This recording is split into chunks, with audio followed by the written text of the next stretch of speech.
Hey everyone, before we get started, take a second to like and subscribe to the show. It's the best way to help us share great information with more people. Thank you.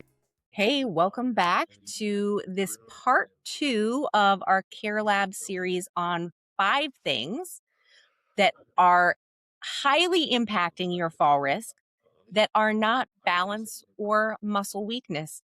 Um, Brandy, are you ready to jump right in here? Let's jump in. And if you didn't hear part one, that's okay. Listen to this whole one, but then go back and listen to part one so you get the other three. Yes, because I promise you, there are at least a couple things in there that are going to surprise you that you didn't know about before, and that you had not thought about it. So it's definitely worth going back to listen to. Okay, so today we're going to start off with talking about medications. Now, y'all know Brandy and I are occupational therapists.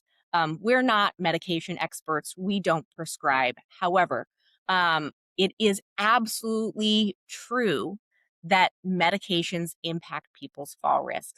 And they can do that in a couple ways. One of the ways, first way I want to talk about here is something called polypharmacy. So polypharmacy used to be defined as like someone being on 10 or more medications. Now I believe polypharmacy is actually defined as 5 or more medications. So if you think about it, that's a lot of folks, right? I Yeah, it mean, impacts a lot of people. Especially if a you lot include of, like vitamins and other things. and technically polypharmacy does include over-the-counter supplements, non-prescription drugs that you might be taking, things like Tylenol, ibuprofen, that kind of stuff. So if you're taking 5 or more medications a day, technically that's polypharmacy. And so why does this increase fall risk? Well, essentially, the more medications that we have on board, the higher risk there is for either interaction or duplicate effects of these medications. Medications that when they work together can make you dizzy, can affect your blood pressure, things like that. When they're working together, those effects are amplified. And the more medications that we throw into the mix, the more complicated it all becomes. And so the higher that risk becomes. Of course, individual medications can also impact fall risk on their own, things that affect your level of alertness, things that affect blood pressure, those kinds of issues as well. So here's the real deal here. What does this mean? This does not mean that you should go stop taking all your meds. That is Please not don't at do that. all. Please don't do that. That is not what Brandy and I are saying.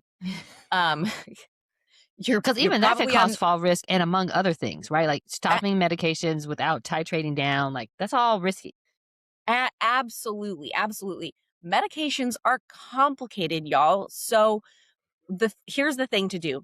You want to have regular conversations Hmm. with your doctor's nurse, if that's someone who's more easily available to access, and with your pharmacist.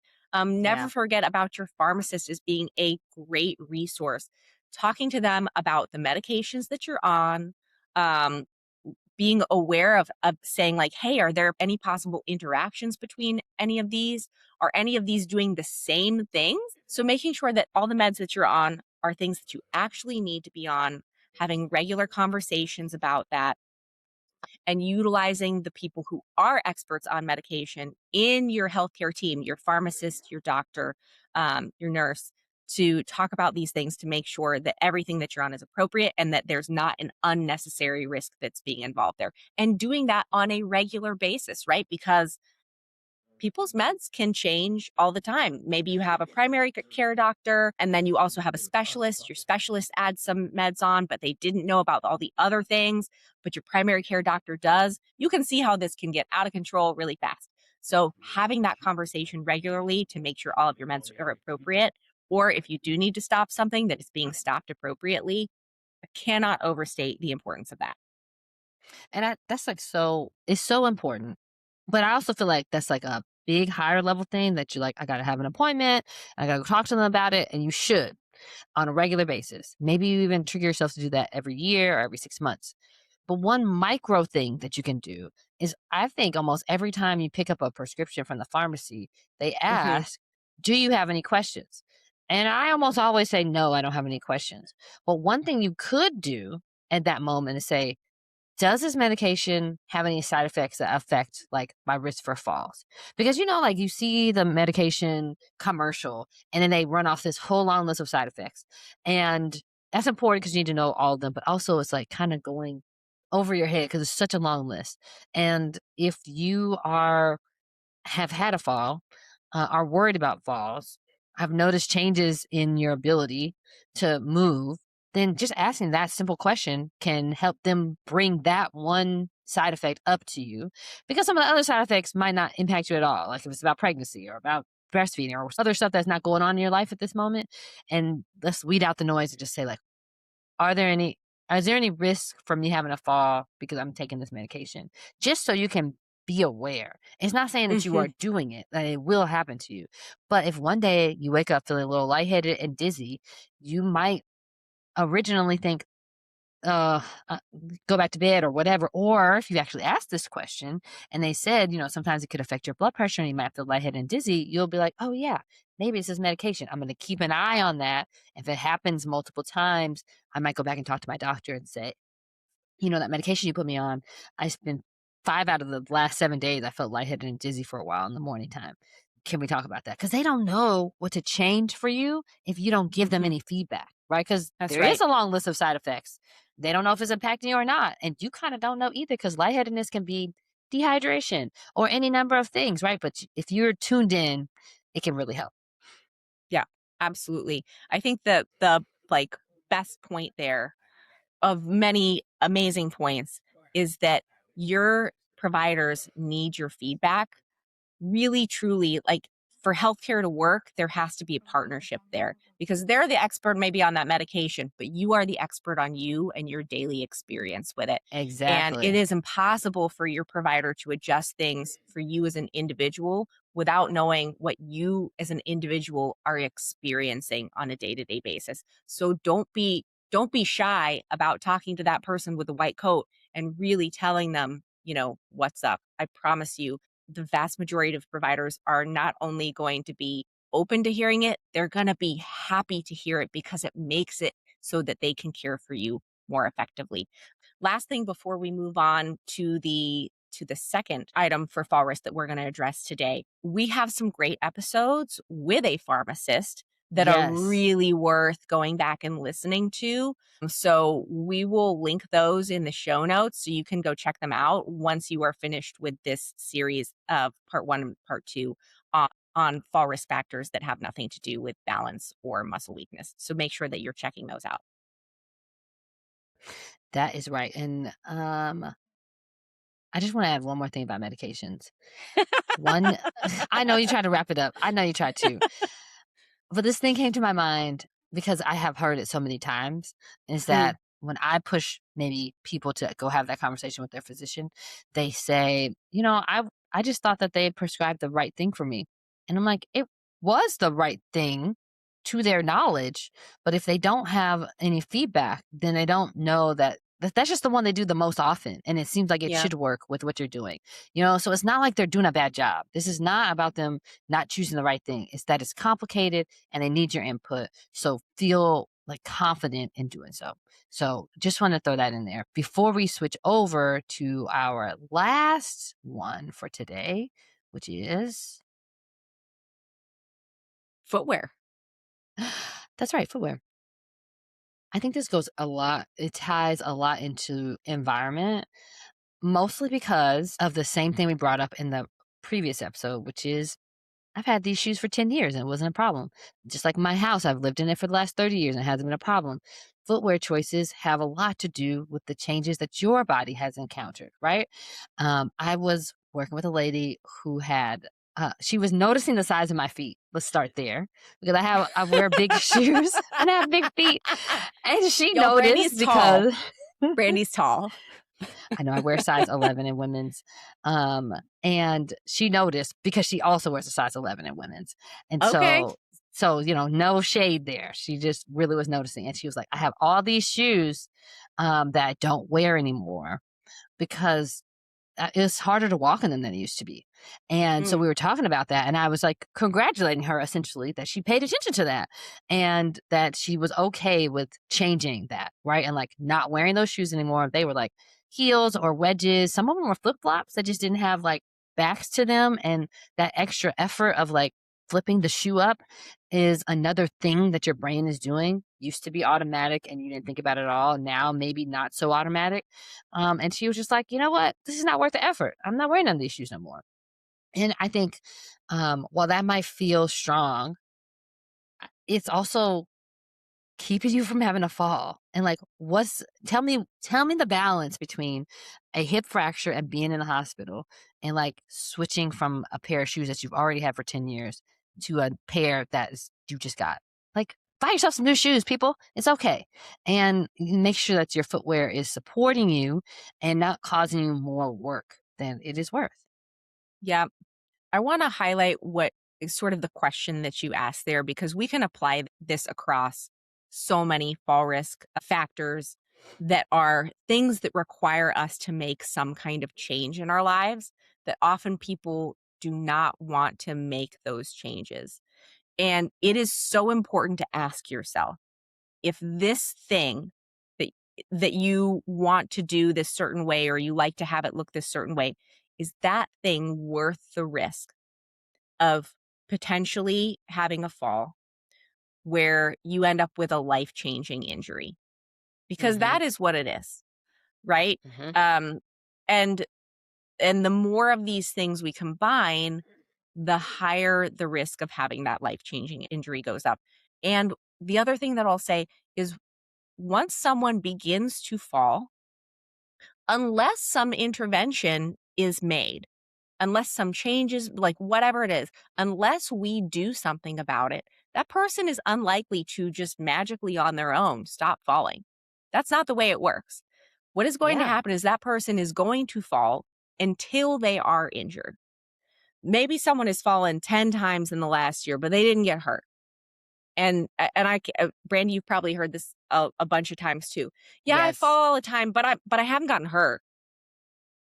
It is a So it becomes less zero-sum game, important folks. almost Yes, yeah, well, in I their haven't gotten mind. hurt yet. Exactly, but the fact is, if you are falling, it's a zero-sum game. Eventually, one of these times when you fall, you are going to get hurt. It's it's Yeah. like getting in a car accident, over and over again.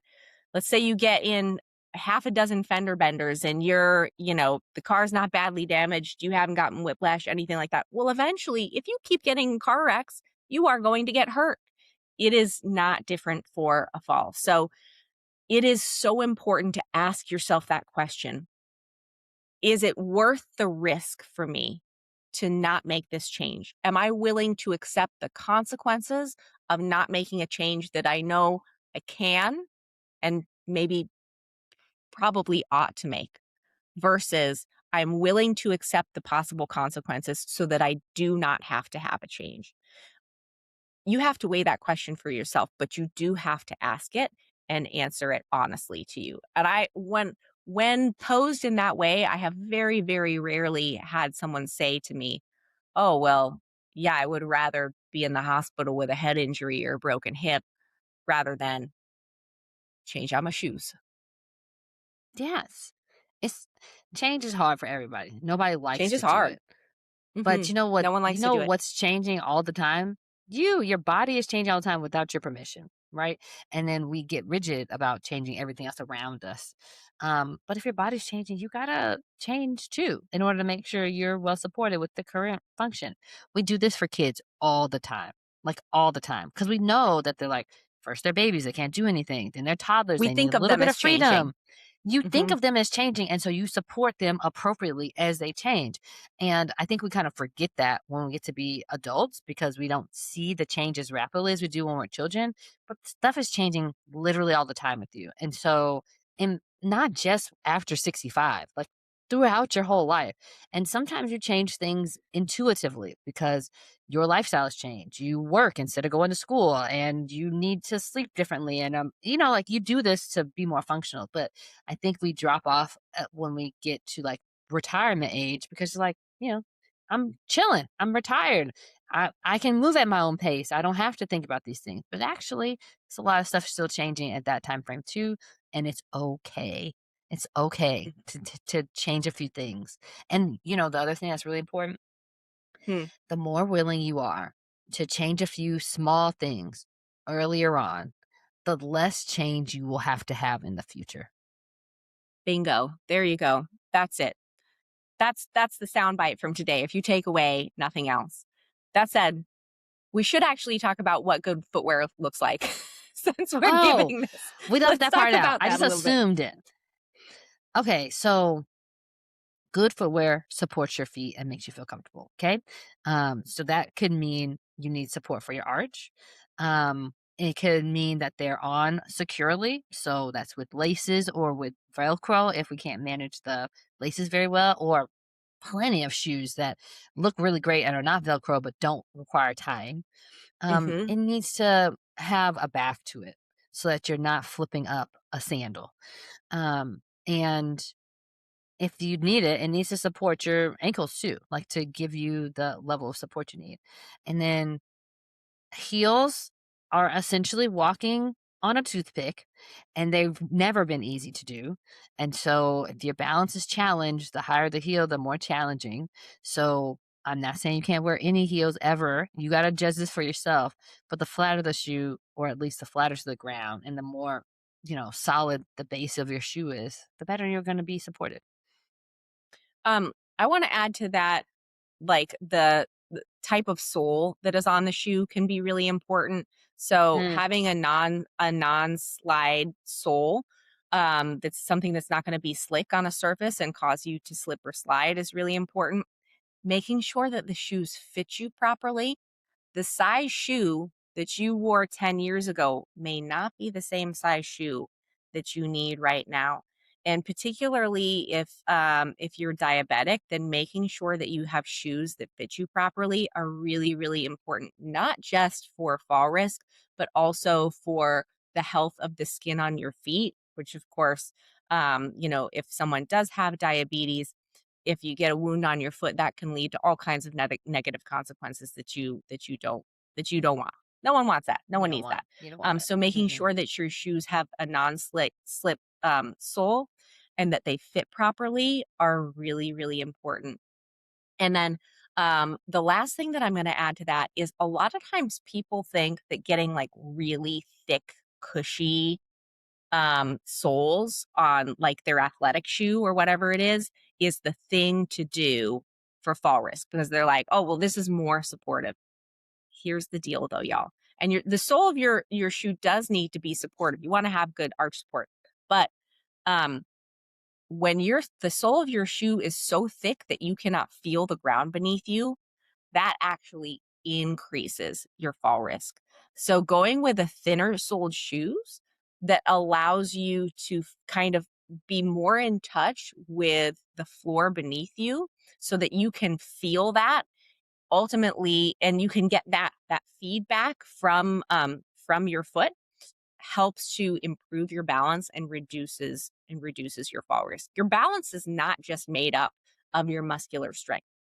It's also made up of your vision combined with your inner ear, combined with this thing that we call proprioception, which is knowing where your body is in space, combined with your sensation, literally the feedback that you're getting through your feet.